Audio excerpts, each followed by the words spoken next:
All right, we're waiting for the start of this wreath-laying ceremony. I'll set the scene for our viewers. This is Arlington National Cemetery. The wreath will be placed at the Tomb of the Unknowns, the monument dedicated to the U.S. military personnel who have died in action without their remains being identified. Once again, this is the first official inaugural event for the President-elect of the United States, Donald Trump, and the Vice President-elect, Mike Pence. This event will begin momentarily. We're going to have extensive live coverage of this moment. David Gregory, you and I, we're both former White House correspondents. We've seen this wreath-laying ceremony many times, but no matter how many times you see it, you're going to be moved.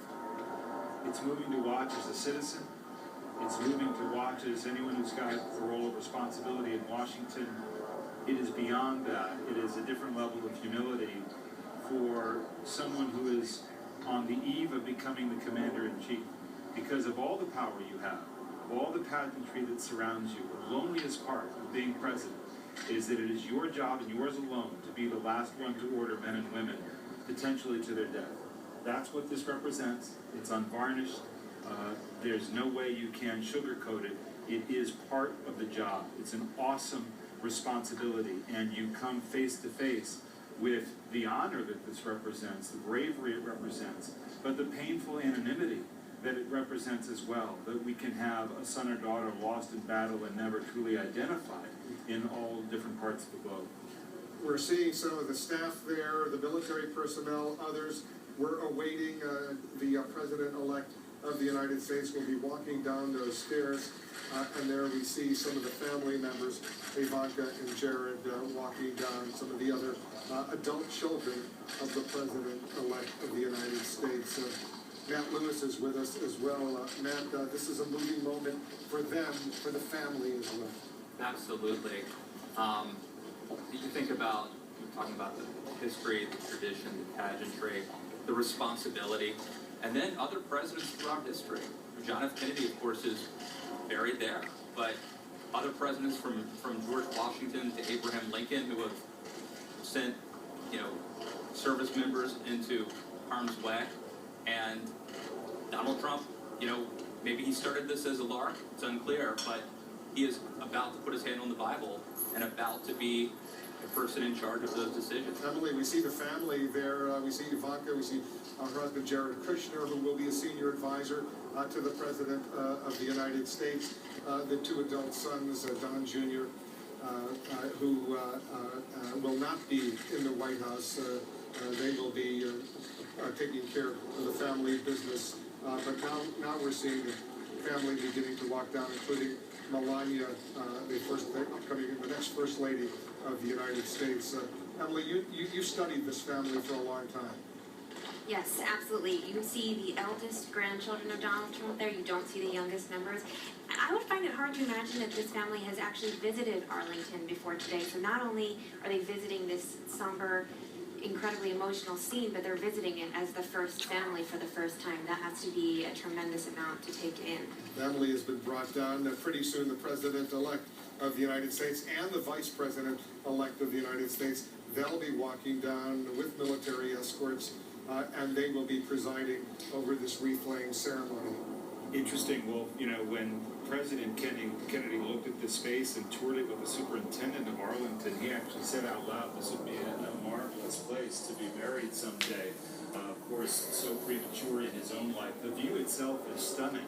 And of course, the Kennedy brothers are there as well. So to take in the view as someone who's going to be sworn in as president tomorrow, on top of the honor and the awesome responsibility this represents, again, one of the earliest pieces of the pageantry where I think the president-elect is getting steeped in the history of the country and the history of what it means to be the President of the United States. He was at Blair House, where he learned of the old Kentucky newspaperman who ultimately became an advisor to Andrew Jackson. He'll be now living in the house where the Gettysburg Address resides. There is so much history to get caught up on that he is now part of. Well, let's bring in the presidential historian, Tim Neftali, who's watching all of this as well. You've studied these presidents for a long time. The 45th president of the United States, as of tomorrow, will be Donald Trump. Well, every individual who has become our president shapes the office in a certain way. And we have a sense of how Donald J. Trump may well, Here he comes. but we don't know With the military escort. tomorrow. We'll start seeing it. All right, let's watch the President-elect of the United States, the Vice President-elect of the United States, as this wreath-laying ceremony at Arlington National Cemetery at the Tomb of the Unknowns is about to begin.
David Gregory, that was a very, very moving moment, the first official inaugural event for the President-elect of the United States. Yeah, we've been reflecting on it. Again, this is one of the set pieces for the President-elect to pay tribute to the Tomb of the Unknowns, to the sacrifice as the Trump family looks on. It's the first time we've seen young members of the family, so young as children, who are a part of a presidential family. We've watched the Obama girls grow up in their time in office. But this is a moment where he really prepares, does President-elect Trump, to become commander-in-chief and really come to grips with the enormous sacrifice of our men and women in our armed forces in all branches over the years. And I think brings home the importance of all of the decisions he'll have to make with regard to national security threats and challenges that he'll face as president. And I think one of the things that we know from presidents past, the reason the former President's Club is known as that, they can all appreciate the lonely experience it is to be in the position of commander-in-chief and have to order people to potentially give the greatest sacrifice that you can give, the ultimate sacrifice. The depth of difficulty of those decisions is now part of what Donald Trump will share with others.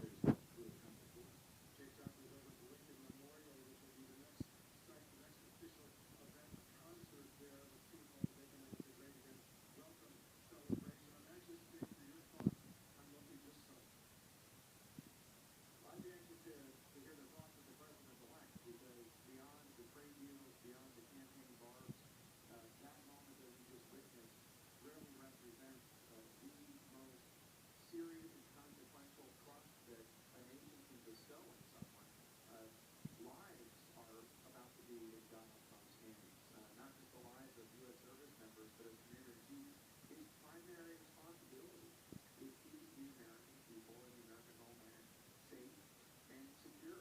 And what we just witnessed, the wreath laying ceremony of the Tomb of the Unknowns represents that grave responsibility in a way that words fail to describe. But since we don't have the president-elect with us, let us turn to one of the next best things.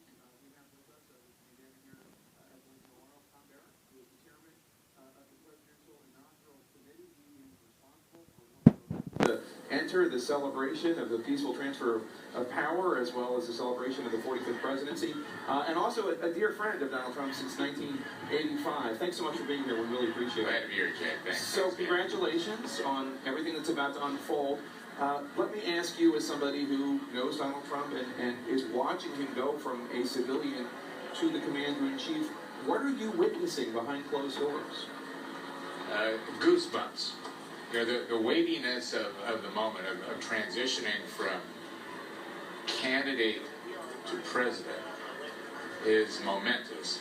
And I think what you're seeing, and if you just look in his eyes at Arlington, you see in that moment, in that anticipation of that peaceful transfer of partisan power, that the rhetoric of a campaign moves aside, and that responsibility of saying all of these lives, as we look over these incredible monuments, and say we're just players on the stage, and now he's the lead actor. I think you're going to see a shift from candidate to world leader, and I think he's feeling the weight of it.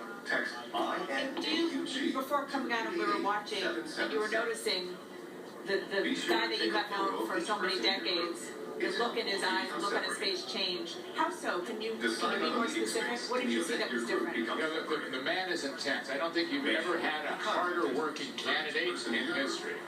And just at this inauguration, instead of showing up for 2 or 3 events on Thursday and Friday, which is an unbelievable day, tomorrow, St. John's, coffee and tea with one great president and his wife, transcending in 3 hours to leaving their home and turning that home over to him, is a change in attitude of saying, I'm here because of a constituency that supported me in a political campaign.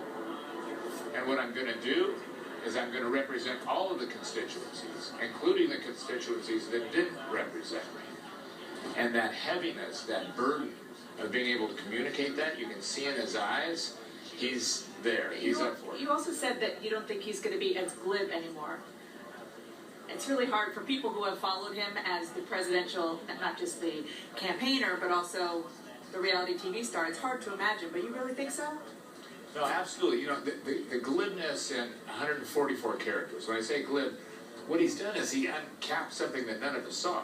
Right? Polls are irrelevant. There's another answer to media and short quirps. So a short quirp, when you don't have to dictate policy, is okay. And it's a great tool that he utilizes. Now he has a cabinet. Now he has heavy issues. And I think you're going to see him do it as he did in selecting his cabinet. Thoughtfully, considered. He's got a team. He's going to give them accountability, responsibility.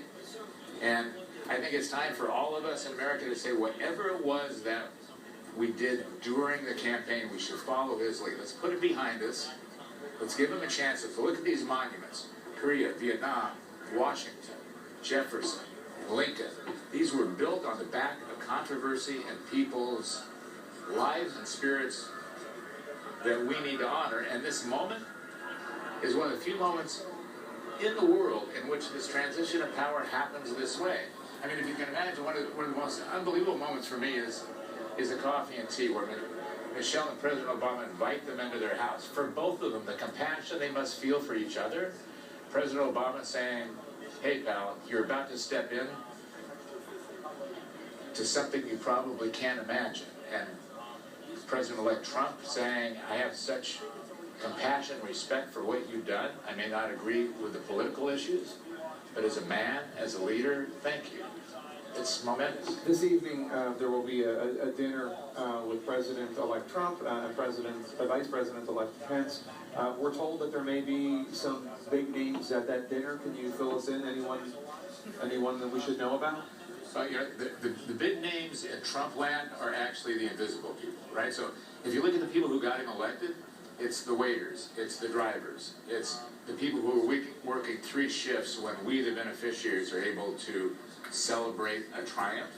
But it's all the big donors, it's all the big cabinet nominees, it's the congressional leadership, it's who you would expect as a prelude to the next day, which is really showtime, right? At 11:23, when he steps onto the west platform of the Capitol, that moment is the impactful moment. So this is intended to be just a prelude, a gathering of that community as a tribute to everybody who's worked for that 2-year period to say thank you on his behalf. I think there are a lot of Americans out there who would love President-elect Trump to rise to the moment that you're describing in the way that you described, to talk about uniting the country, to talk about putting away the divisions of the campaign, but have been disappointed by a lot of things that have happened during the transition.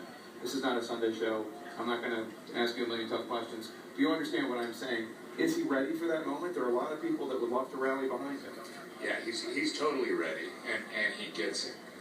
And I think what we have to do is give him a chance. So he hasn't got his team in place, right? The frustration is he's president-elect. And if you look at the cabinet selections, I mean, people criticize it saying it's all billionaires or it's only successful people. And I say, well, would you like him to have unsuccessful people, right? If we're having cardiac surgery, you go to the best cardiac surgeon in the world. Or if you're going into a war, you would prefer to have a general. You'd prefer to have General Mattis than a West Point cadet. And that's what's happened.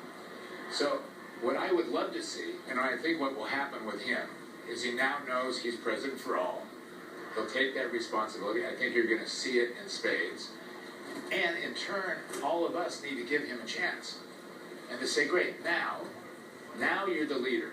Let's see what you're going to do. Take those 100 days and fabricate that tapestry with congressional leadership and senatorial. You have 535 people that he's got to meld this with. He's not a dictator. So that weaving of that tapestry, which is his vision, which incorporates all the threads which are all of us, of every walk in life, can happen. And it can happen if we all get behind it. He'll do it. He's got the capability. And his first opportunity to do that, obviously, is going to be at his big address right down the mall, his inaugural address. Have you spoken to him about it, or have you seen it? Do you feel confident that he is going to set the tone you described in that major address? Yes, and by the way, he wrote it himself.